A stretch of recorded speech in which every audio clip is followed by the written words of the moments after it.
3 in the morning, the apartment is completely still, you finally fell into that deep, heavy sleep, the kind you have been chasing all evening, and then the signal comes, a pressure building somewhere at the edge of your awareness. You try to ignore it, you roll over, but it keeps building until you throw back the covers, drop your feet onto the cold floor, and shuffle to the bathroom in the dark. You come back to bed, sleep is gone. Your mind starts running, an hour passes, you finally drift off and it happens again. You wake up in the morning shattered, heavy-headed, and you pour coffee into yourself all day just to function. If this is your life right now, I need you to hear something that your physician has almost certainly never said to you out loud. In the vast majority of cases, your bladder is completely healthy, it is not the problem, and everything you have been taking for your prostate or your bladder has been aimed at entirely the wrong organ. If this channel has ever given you something worth knowing, hit that subscribe button right now, leave a like, and drop a comment below, because that is what keeps this kind of conversation reaching the people who genuinely need it. I'm Dr. Mercer, and this channel exists to bring you the latest evidence-based research on senior health, simplified and designed for adults over 60. Stay with me through this entire video, because by the end you will have a specific 5-step protocol that the evidence shows can reduce or eliminate nighttime bathroom trips without medication, without procedures, and without spending a single additional euro. Let's begin with the piece of information that changes everything. Getting up at night to urinate is not a normal part of aging. I want to be direct about that because the mythology around it is keeping millions of people from finding the actual solution. A healthy body produces a hormone during sleep called antidiuretic hormone, also known as vasopressin. Think of it as a message sent from the brain to the kidneys every evening: slow down, concentrate the urine, reduce the volume, run in economy mode. That mechanism is precisely what allows a healthy person to sleep 7 to 8 hours without interruption. When that mechanism breaks down, medicine gives it a name, Nocturia, and it is a clinical diagnosis, not an inconvenience to accept. Research published in the Journal of Urology examined over 6,000 adults over the age of 50 and found that adults who wake twice or more per night to urinate have a 2 to 3 times higher risk of cardiovascular events, falls, bone fractures, and depression compared to those who sleep without interruption. 2 to 3 times higher risk, not from the bladder, from the cumulative effect of interrupted deep sleep on the heart, the brain, and the bones. Every time you wake up, your pulse jumps, your blood pressure spikes, and you interrupt the phase of sleep in which your brain clears metabolic waste.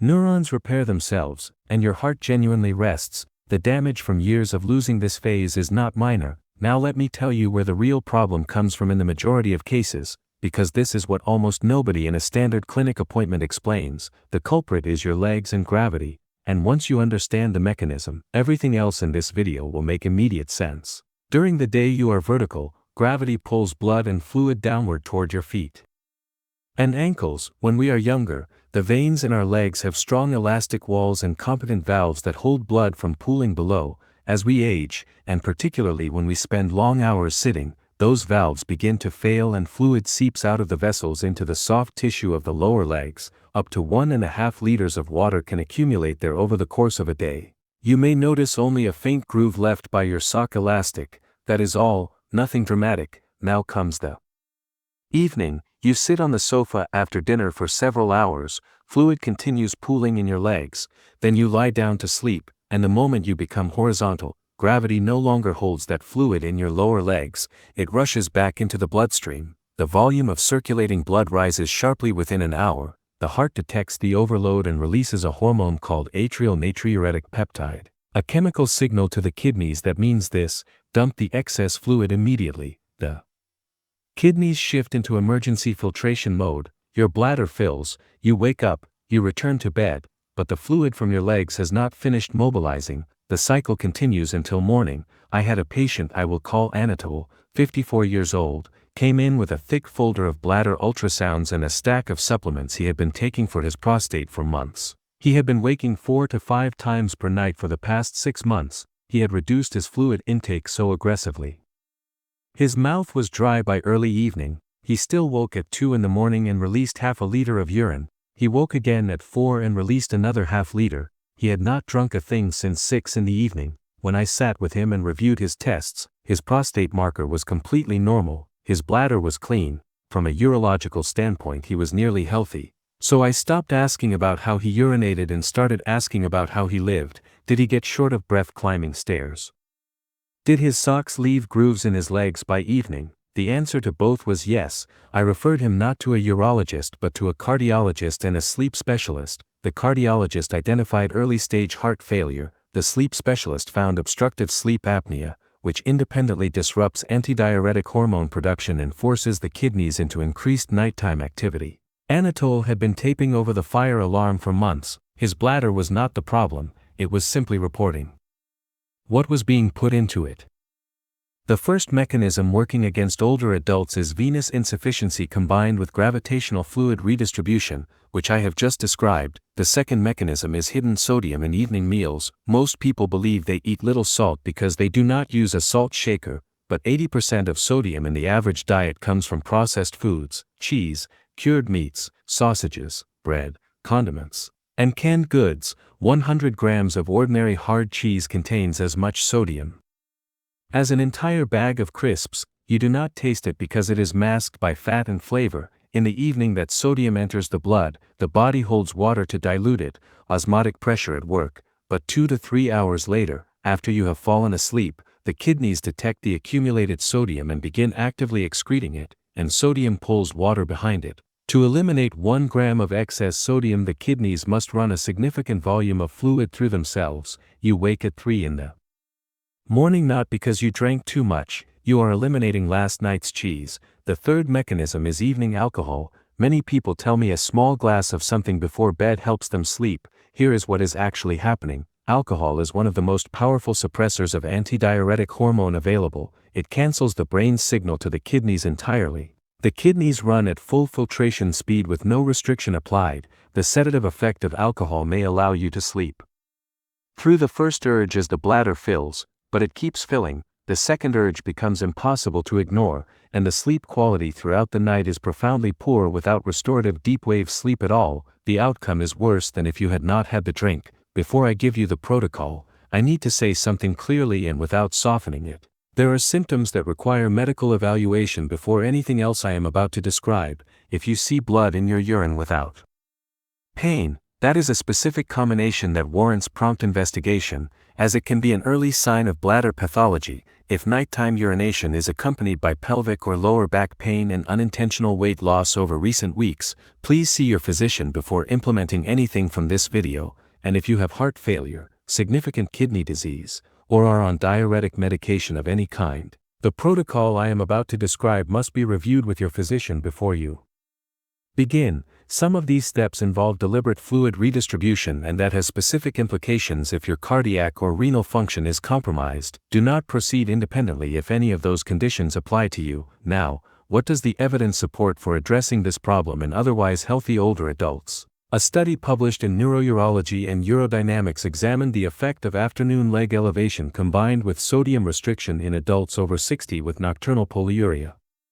After 4 weeks, participants experienced an average reduction of 1.4 nighttime bathroom trips and a 31% reduction in total nocturnal urine volume. No medication, no procedure, gravity, and diet. I want to tell you about a patient I will call Dorothy, 67 years old. Had been waking 3 times per night for 2 years and had been prescribed 2 different bladder medications over that period with minimal improvement. When I reviewed her case, the pattern was classic nocturnal polyuria. She was fine during the day, the flooding happened only at night.